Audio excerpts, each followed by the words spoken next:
O menino chamado Chico. Capítulo 1. O menino Chico.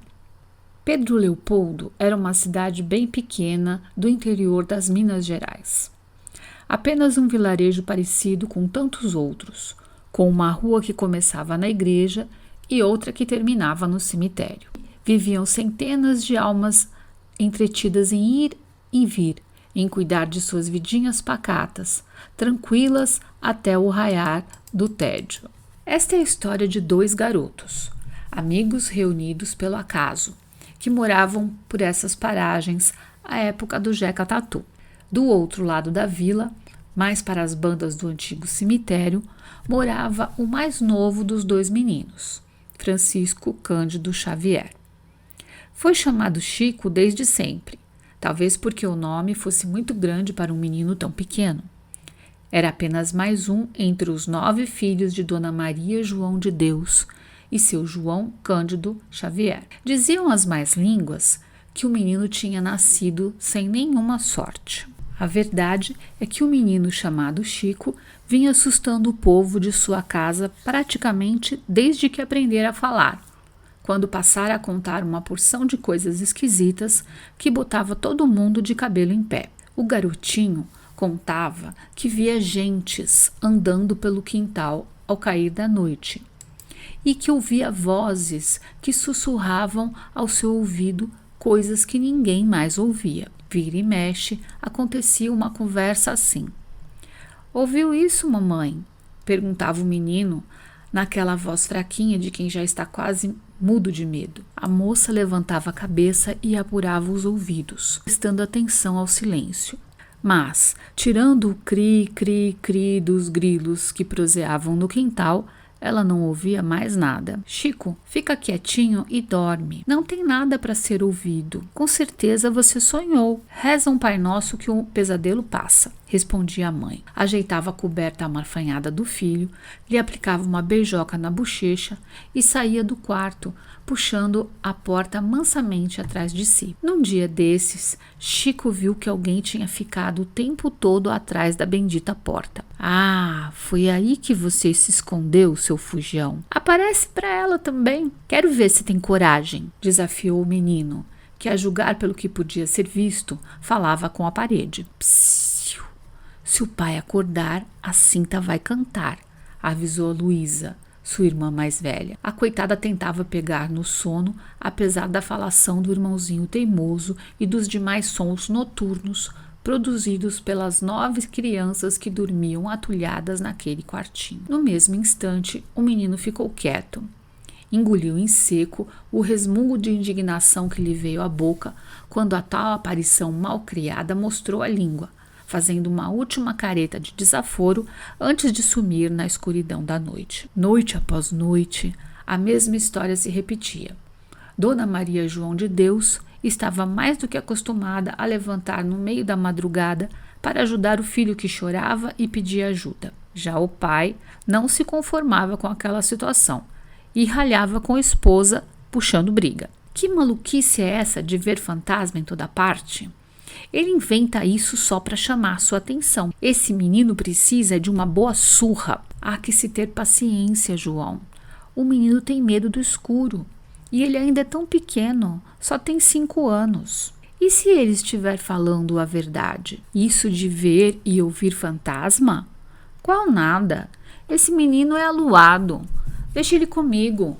Vou curar essa esquisitice na ponta da minha cinta", resmungava, inconformado, o pai. Era assim que o seu Francisco pensava resolver a insônia do filho e os problemas relacionados às aparições dos fantasmas. Por conta disso, é que a mãe aflita pedia ao menino: "Chiquinho, meu filho, não fale sobre essas coisas com seu pai. Ele é nervoso. Deixe-o em paz lá com a ignorância dele. Fale comigo que eu te escuto sem alvoroço. A gente reza juntos até seu medo passar." Foi só com o passar do tempo que o pequeno Chico compreendeu que ninguém acreditava no que ele dizia, porque somente ele conseguia ver e ouvir os tais fantasmas. Vezes sem conta, perguntara a sua mãe: "Viu essa moça, mãezinha, que passou por aqui agorinha mesmo e sorriu para nós?" No entanto, era sempre a mesma coisa. Ela abanava a cabeça, indicando que não vira nada. O tempo seguia a passo ligeiro. Chico crescia, apesar da evidente má vontade da mãe natureza para com o coitado.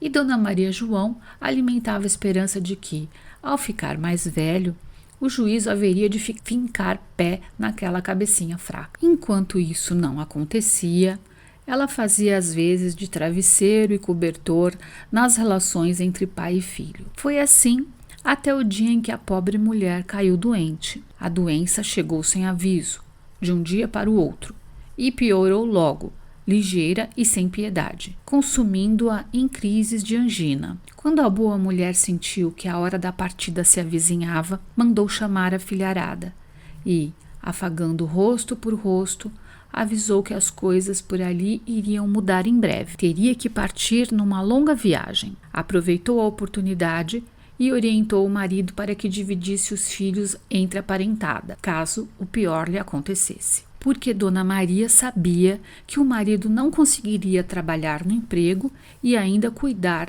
de todos os filhos. Apesar da dor que sentia por deixar os filhos sozinhos no mundo, sua maior preocupação recaía sobre o pequeno Chico. Quando partisse, quem haveria de acudi-lo nas madrugadas e salvá-lo de seus pesadelos? Quem haveria de consolá-lo e protegê-lo dos fantasmas, agora que ela própria iria se reunir ao time das almas? Às vésperas de ir para o hospital, sentindo nas entranhas que o fim de sua curta vida se aproximava, ela pediu para ver o pequeno Chico. Falou mais ou menos assim: Filho, mamãe vai partir. Se lhe disserem que eu morri, não acredite, porque não há de ser verdade. Vou fazer uma longa viagem, mas vou pedir a Deus que me permita voltar e estarei contigo enquanto você precisar de mim. Com essa derradeira promessa registrada em seu coração de menino, Chico despediu-se da mãe naquela tarde de triste lembrança. Em seguida, correu para o fundo do quintal e,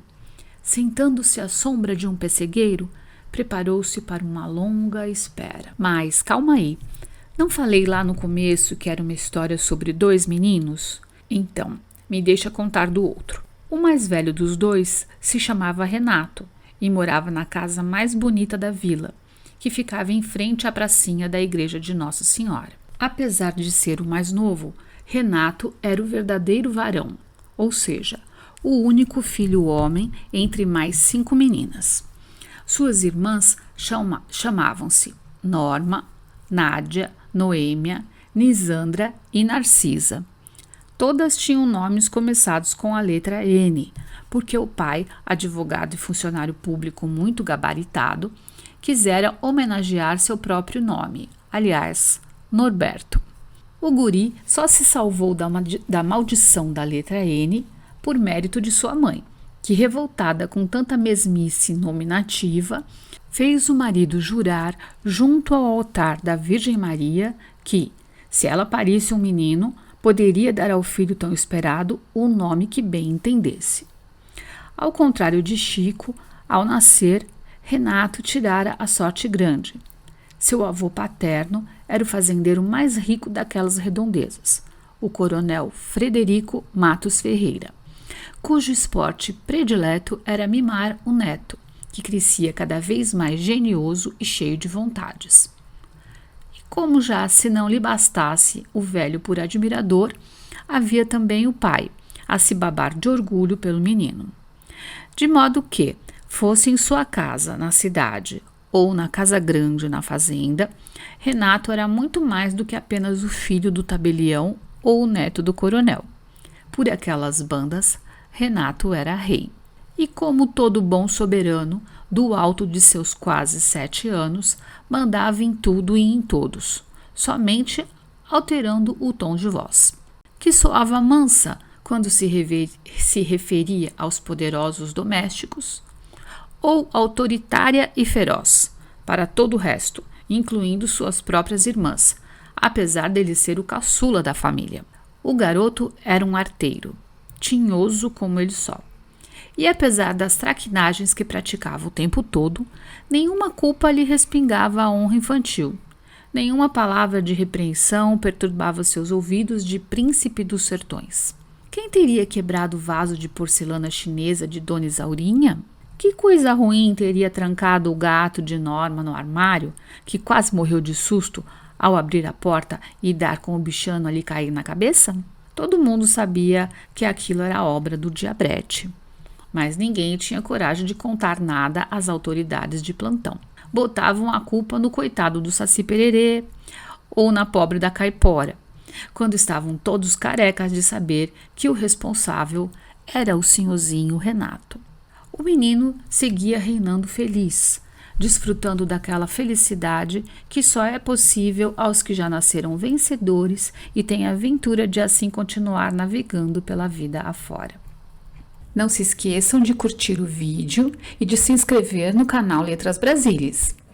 Compartilhem com seus amigos e amigas para que nosso conteúdo possa chegar a quem precise dele.